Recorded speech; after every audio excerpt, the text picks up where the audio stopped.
रस्ते अपघात रोजचीच बातमी आहे नाही का? इतकी सवय झालीये की आपण त्याकडे आता कदाचित दुर्लक्षही करतो. पण थांबा जरा. या अपघातांमागे काही अशी आश्चर्यकारक सत्य दडलेली आहेत जी ऐकून खरंच आपले डोळे उघडतील.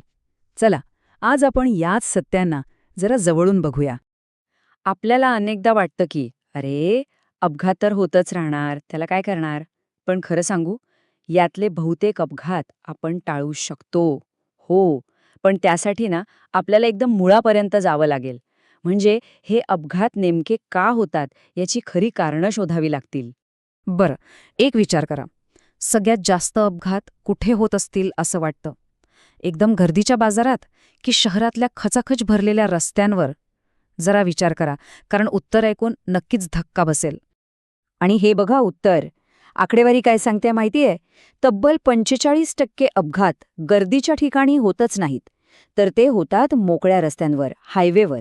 म्हणजे बघा, रस्ता मोकळा दिसला की जो स्पीड वाढवण्याचा मोह होतो ना, तोच आपल्या जीवावर बेतू शकतो.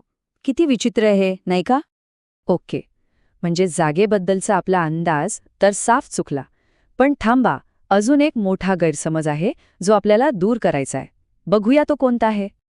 आपल्या सगळ्यांनाच वाटतं की जोरदार पाऊस किंवा दाट धुकं म्हणजे अपघात होण्याची शक्यता जास्त, बरोबर? पण जरा हे आकडे बघा. जवळजवळ 74% अपघात हे स्वच्छ सूर्यप्रकाश असलेल्या दिवशी होतात. म्हणजे विचार करा, दोष हवामानाचा नाहीच आहे, तर कुठेतरी आपल्याच बेफिक्रीचा आहे. म्हणजे बघा, अपघातांसाठी जागा जबाबदार नाही, हवामानही जबाबदार नाही. मग खरा गुन्हेगार आहे तरी कोण? आता आपलं लक्ष कुठे केंद्रित करायला हवं? आणि या प्रश्नाचं उत्तर खरं तर आपल्या अगदी जवळ आहे. ते म्हणजे आपण स्वतः. हो, अगदी बरोबर ऐकलंय. आकडेवारी हेच ओरडून सांगतेय की जवळजवळ प्रत्येक अपघातामागे मानवी चूक, ह्युमन एरर हेच मुख्य कारण असतं. आता मानवी चूक म्हणजे नेमकं काय? तर सगळ्यात मोठं कारण आहे ओव्हर स्पीडिंग, म्हणजे अतिवेग. हा तर सगळ्यात मोठा किलर आहे. मग येतं मोबाईलमध्ये बघत गाडी चालवणं, दारू पिऊन स्टिअरिंग धरणं, चुकीच्या लेनमधून गाडी चालवणं. ह्या सगळ्या सवयी म्हणजे आपण अपघाताला स्वतःहून आमंत्रण देण्यासारखंच आहे. चला, फक्त एका गोष्टीचा विचार करूया. मोबाईल वापरणं. समजा गाडीचा स्पीड आहे ताशी 90 किलोमीटर आणि फक्त 5 सेकंदांसाठी आपलं लक्ष मेसेजकडे गेलं, तर हे माहिती कसे? जसे काही आपण डोळ्यांवर पट्टी बांधून एक पूर्ण फुटबॉलचं मैदान पार करतोय. अंगावर काटा येतोय ना हा विचार करून सुद्धा.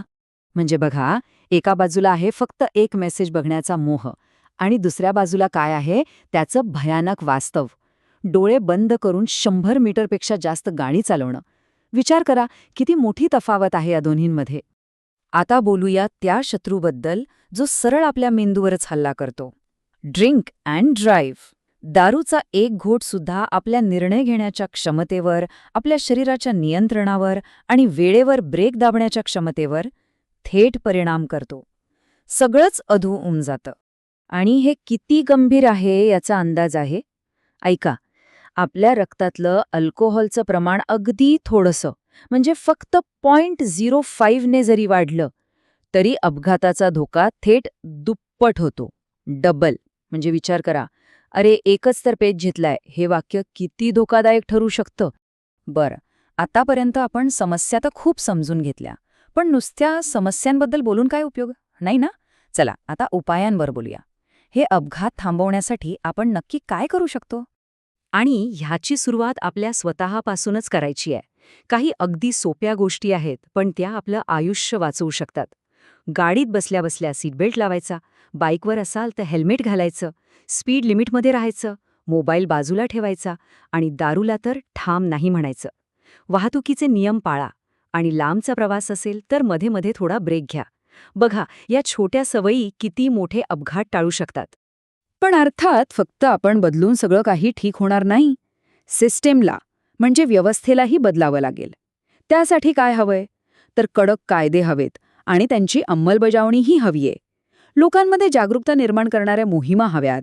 चांगले रस्ते, चांगली वाहनं, या सगळ्या गोष्टी जेव्हा एकत्र येतील ना, तेव्हाच खरा बदल दिसेल. तर आता आपण जवळजवळ शेवटच्या टप्प्यात आलो आहोत. आणि एक गोष्ट तर नक्कीच स्पष्ट झाली असेल की रस्त्यांवरची सुरक्षा ही कोणा एकाची जबाबदारी नाहीये. ही माझी किंवा त्याची नाही, तर ही आपली सगळ्यांची मिळून जबाबदारी आहे. याचा अर्थ काय? तर मुद्दा फक्त नियम पाळण्यापुरता मर्यादित नाहीये, तर एक कल्चर ऑफ सेफ्टी म्हणजे सुरक्षिततेची एक संस्कृती तयार करण्याचा आहे. अशी संस्कृती जिथे प्रत्येक ड्रायव्हर, रस्त्यावरून चालणारा प्रत्येक माणूस आणि प्रशासन सगळे मिळून रस्त्यांना सुरक्षित बनवण्यासाठी प्रयत्न करतील. आणि जाता जाता एक प्रश्न आपल्या सगळ्यांसाठी. पुढच्या वेळी जेव्हा आपण गाडीची चावी हातात घेऊ किंवा अगदी पायी रस्त्यावर उतरू, तेव्हा स्वतःला एक प्रश्न विचारूया की आज मी असा कोणता एक छोटासा बदल करू शकेन ज्यामुळे हा रस्ता माझ्यासोबत इतरांसाठी थोडा जास्त सुरक्षित होईल. यावर विचार नक्की करा.